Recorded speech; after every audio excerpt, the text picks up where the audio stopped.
The fact you refuse to change something shows that you're pretty comfortable where you are. Que vous n'osez pas sortir de votre zone de confort. You will fail in your comfort zone. Sortir de sa zone de confort. Vivre en dehors de sa zone de confort. On a déjà tous entendu ce conseil. Mais est-ce que tu me croirais si je te dis que c'est le plus grand conseil qu'on peut te donner si tu veux t'améliorer? Certains, quand on dit ça, ils pensent à accomplir un effort physique monstrueux. D'autres, ils pensent à se mettre dans une situation gênante. Peu importe ces actions que tu avais en tête, elles produisent toutes en nous un sentiment commun à tous. La peur. Carrément chez les gens, c'est même la peur d'avoir peur qui les empêche d'avancer. Et moi je le dis clairement, toute personne qui me regarde doit vivre au-dessus de ses limites. Tout simplement parce que ne pas vivre au maximum de ses capacités, c'est se mentir à soi-même. Dans le livre The Way of the Superior Man, David Deida nous parle du fait de connaître ses limites et de ne pas faire semblant. Selon lui, pour un homme, c'est un déshonneur de mentir à propos des limites de ses capacités. Par exemple, un gars qui dit qu'il est trop fort alors qu'il est pas si fort que ça, c'est un déshonneur. Mais de l'autre côté, un gars qui s'est enfermé dans sa zone de confort alors qu'il pourrait faire bien mieux, pour lui aussi, c'est un déshonneur. Et personnellement, moi je suis d'accord avec lui. Donc on va dire que tes limites elles sont là, et que ici c'est là où tu penses que tes limites sont. Et cet espace entre les deux là, c'est que du mensonge. Connais tes capacités et te mens pas à toi-même. Je regarde ma chaîne, quand je regarde mon avancée sur YouTube, je me dis que vraiment je pourrais faire mieux, tu vois. J'ai pas l'impression d'être au max de mes capacités, ça je le sais, tu vois. Je pourrais être plus actif sur mon serveur Discord. Mais bon, même si j'aime pas Discord, on va dire que c'est plus par flemme. Et je pourrais peut-être plus donner de conseils, mais j'ai peur qu'on dise que je suis pas légitime pour dire ça. J'ai peur peut-être je regarde la communauté. Enfin, il y a plein de trucs qui m'empêchent de vraiment donner le meilleur de moi-même et mon potentiel, tu vois. Et genre, même la manière dont je pense, peut-être que je pourrais donner... faire des meetings en réel avec les gens et tout, genre je sais pas, genre j'ai vraiment, je veux créer une communauté, genre, mais je suis pas assez investi, tu vois, et voilà, c'est juste ça, tu vois, je pourrais faire beaucoup mieux. Si t'es sûr à 100% que tu vis au-delà de ta zone de confort, mon gars, cette vidéo elle est pas faite pour toi, tu peux déjà partir. Perso, je sais clairement que j'ai pas atteint les limites. C'est pour ça que ce message il est autant pour moi que pour toi. Comme j'avais dit dans une des vidéos, j'ai pas envie d'être le gars qui aurait pu genre réussir à aller au sommet de la montagne et qui l'a pas fait juste parce qu'il avait la flemme. Juste parce que vas-y, je suis déjà bien où je suis. Tu vois, j'ai pas envie d'être le gars qui aurait pu percer, mais vas-y, j'avais la flemme, ligament croisé, tu connais, je voulais pas trop. Non, moi j'ai pas envie d'être ce gars-là.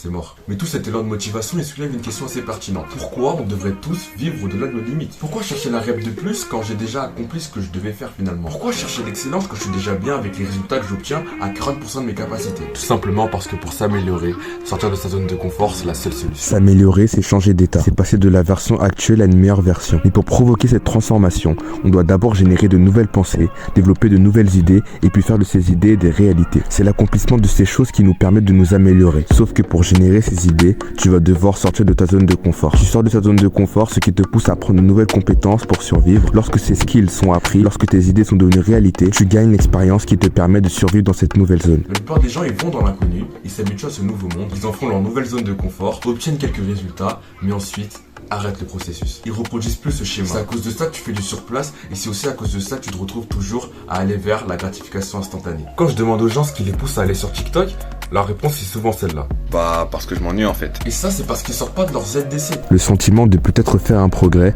c'est ce qui permet à tes niveaux de dopamine d'augmenter. Donc de base, on est tous motivés à s'améliorer. Ça a été implanté en nous. Parce que si on s'améliorait pas, si on n'essayait pas de faire mieux, si on n'essayait pas de survivre, on mourrait. Et c'est aussi pour ça que ton esprit te demande constamment de la nouveauté, car c'est de là que vient le progrès et le sentiment de plaisir qui va avec. Donc quand t'es pas en train de faire quelque chose de stimulant, de nouveau, tu t'ennuies. Et quand tu t'ennuies, tes niveaux de dopamine ils sont très très bas, vu que le sentiment de faire un potentiel progrès, il est très faible, voire inexistant. Sauf que la plupart des gens ils répondent à ce désir de nouveauté par la gratification instantanée. Au lieu d'explorer les lieux inconnus de leur vie, ils se perdent sur TikTok et son algorithme infini.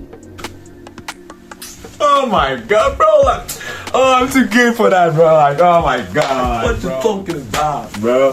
Méchante!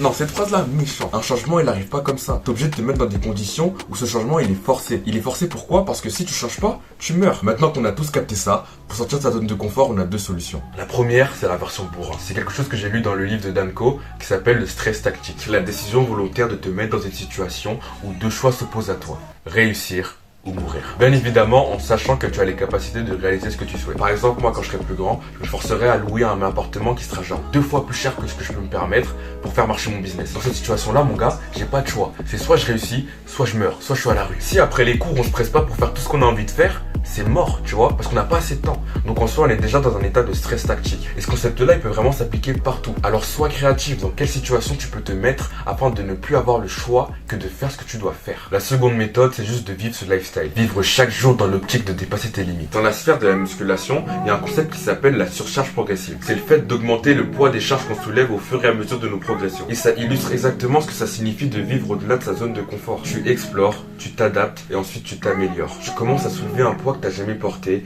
Au début c'est dur, mais au fur et à mesure du temps, tu t'adaptes. Et de cette adaptation-là découle l'amélioration. Explorer, s'adapter, s'améliorer. Et encore une fois, tout ce qui peut nous empêcher de vivre ce lifestyle-là, c'est la peur. On est défini par nos peurs. Par exemple, un gars qui est à l'aise à l'oral, il est défini par sa capacité à s'exprimer devant une audience. Et donc si toi tu as peur de parler devant des gens, forcément tu es défini comme quelqu'un qui n'est pas à l'aise à l'oral. Donc tes peurs, c'est vraiment ce qui te définit le mieux. Eh, venez les gars, on commence à vivre ce lifestyle. On est constamment en train d'expérimenter des choses. On est constamment en train de chercher à s'améliorer, chercher à sortir de notre zone de confort. C'est grave bien, frère. Venons, on fait ça. On doit vraiment affronter nos peurs. Tout homme doit affronter ses peurs. J'ai pas dit qu'un homme doit avoir peur de rien, mais au moins que ses peurs ne soient pas un frein pour lui. Moi, je dis qu'il doit expérimenter malgré ses peurs. Et aujourd'hui, rappelle-toi juste de ça. Notre capacité à explorer l'inconnu, donc à affronter nos peurs, correspond à notre potentiel d'amélioration. Plus tu explores, plus tu t'adaptes, plus tu t'améliores. Bref, continue à taffer mon gars, car c'est l'instant de ton front. Ah, ça bug.